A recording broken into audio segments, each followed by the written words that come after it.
नमस्कार मित्रांनो, आज आम्ही आलो आहे वीर जिजामाता भोसले उद्यान बायखळा इथे.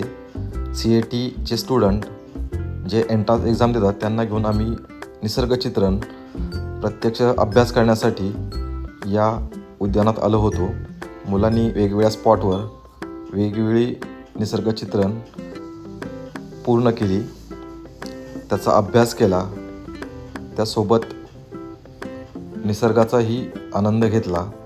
आणि त्यानंतर मी मुलांना निसर्गचित्र करत असताना काय काळजी घ्यायची, सुरुवात कशी करावी, कशा पद्धतीने की स्केच व्हायला हवं आहे आणि की स्केच झाल्यानंतर तेच की स्केच फायनल करून त्याला रंगकाम करण्याच्या वेगळ्या पद्धती कशा असाव्यात, रंग हाताळणी कशी असावी याविषयी मुलांना मार्गदर्शन व प्रात्यक्षिक केलं.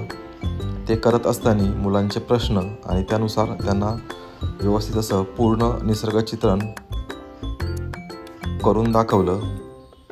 आणि अशा पद्धतीने मुलांनी देखील वेगवेगळ्या केलेल्या त्यांच्या निसर्गचित्रण याच्यावरती आम्ही चर्चा करून त्यांना योग्य मार्गदर्शन करून निसर्गचित्रण पूर्ण केली.